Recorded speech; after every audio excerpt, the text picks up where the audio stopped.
So this is the world that we live in these days. Stevie Boy comes out with a big woolly jumper on, and Mr. Shield is wearing a vest. That brings out the vest in me. But it is quite a nice day, so I'm going to take my jumper off and just go with the t-shirt. Yeah, very nice, very nice.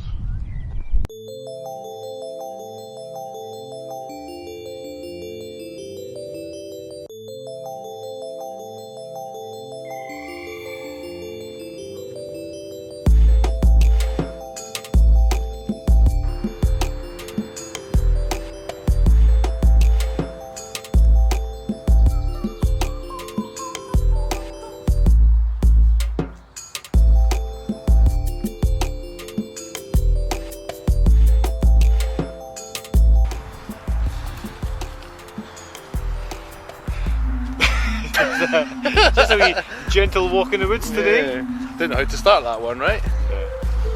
So glad I took my jumper off though. Boy came over prepared.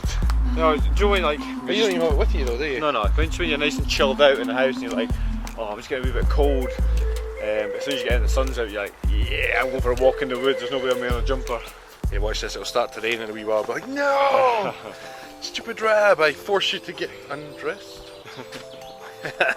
No. So I've got another Mindset Monday today. Yeah, Once we find a nice place to stop, we'll give you the lesson. Once we've worn these dogs out a wee bit.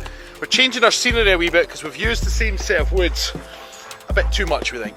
Not that you're aware of it in any shape or form, because let's face it, woods look like woods, but we just got bored of the same location. Yeah, we've actually only moved about a mile away, because actually if you just go up and over that way, you come to those woods again. To be honest, I really like these woods because there's a little bit more to it, there's a little bit more of a hill, there's some nice views that you get.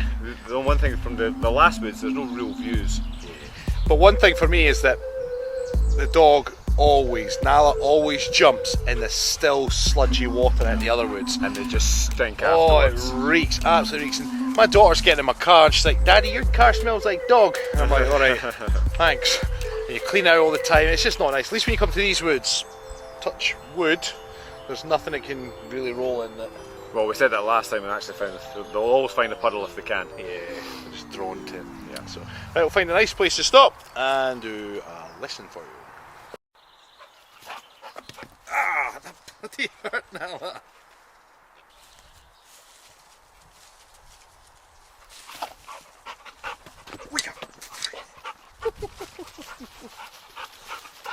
You are lethal, dog, lethal.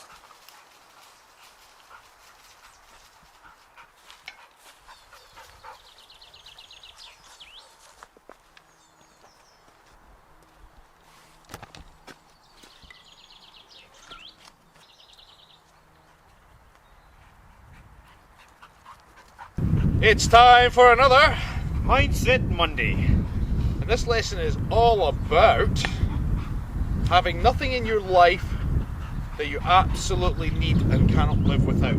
Yes. Apart from oxygen and water and food and shelter. Yes. And sleep. And the Kilted coaches. And put all that to one side. So basically, I woke up the other day and I went down to have my morning routine. And I went to make a coffee. I'd run out of coffee. I was like, oh man. So I had my sort of vitamin drink and everything else, and it just didn't feel the same. I felt a bit attached, and I felt that something that I needed wasn't there. And then I reflected on it. I was thinking, why would I need a coffee? Like if this was 100 or 200 years ago, I probably wouldn't have the ability to have a coffee. But I've had a coffee every morning to the point I began to rely on the buzz and the kick and the lift that I get from that cup of coffee, that I've convinced myself I need it. And in reality, I don't. Yeah. You condition yourself to your environment. So when you get used to these little things that make you feel good, you can be conditioned to the point where you feel like you need it, and when you go without, you're just not having a good day. Now, I've always had this rule that never ever to be addicted to anything. Now, I know that's easier said than done for some individuals, but it's something that I've always stuck by. And when I say addicted, if I need something bad enough, I consider that an addiction. So my morning coffee, up until now, I needed it in the morning, and therefore I consider that an addiction, although minor. So whenever I come across this and I realise, oh God, I'm addicted to this, I make a stop and say, nope, no more. So I'm actually on no coffee, and by the time this video goes out, I'll be 5 days no coffee.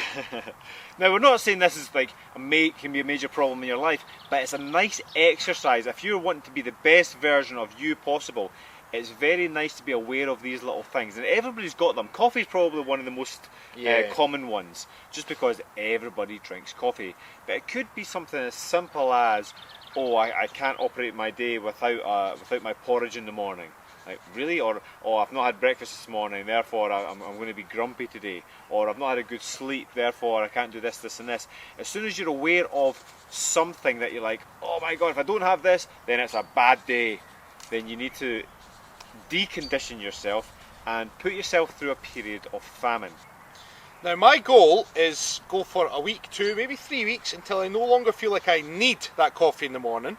And then once that happens, I might go back to having my coffee sporadic here, there, or maybe even having it every morning, as long as I don't need it, as long as I could function without it. Maybe it's every other day, or maybe I just do it on random days. But the bottom line is, I do not want to feel like I need coffee, because I don't want to have that feeling again when I run out of coffee. Exactly. As much as you say, Rab, just be more efficient, buy extra, or keep a store. It's like, no, you shouldn't have to rely on something. But it's more to the point, you become aware of the fact that you felt like you needed it. And I mean, I've gone through exactly the same thing when you realise that you're having too much. And I didn't run out, so to speak.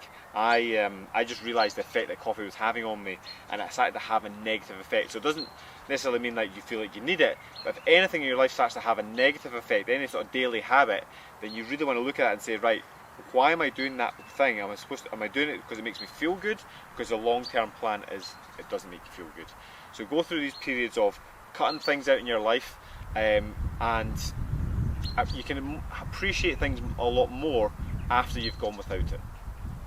Another example, actually, just when you were saying how it makes you feel afterwards.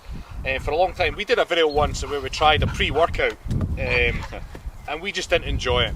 We didn't enjoy it because the pre-workout was so loaded with caffeine and sugars and whatever else that at the time we actually got more reps for a certain way within the workout, but afterwards we felt lousy, we felt wired. It was just a funny experience, and it took me back to years ago when I used to go to the gym. I used to always buy this particular energy drink for working out with, and it was my thing. I'd go in, it cost me £1 in the machine, took my drink and away I went. Twice this happened. One, I forgot to take money for the juice, so I was like, then I had to just drink water. Now in my life I always just drink water when I'm working out, but back then I was on this energy drink, which meant when I then didn't have it, I was like, oh my God, I can't work out, I feel weak, I need it. I know people that rely on those pre-workouts to have a good workout. And again, they do it and they say, oh, but I need it to have a good workout, even though it makes them feel lousy for hours afterwards. Sometimes when they train in the evenings, they then can't sleep because of it. So again, as Stephen said, you want to put yourself through a period of famine. Prove to yourself that you do not need it, and if you do choose to have it, it's because you want it or would like it, but not that you depend on it. And here's a quick little exercise for any females. In fact, a lot of guys watching this as well, you might be falling in the same category. How often do you go to your wardrobe and say, oh, I don't know what I'm going to wear today, and you stand there for half an hour or an hour and you're trying to pick out the best thing to wear and what you want to wear that day?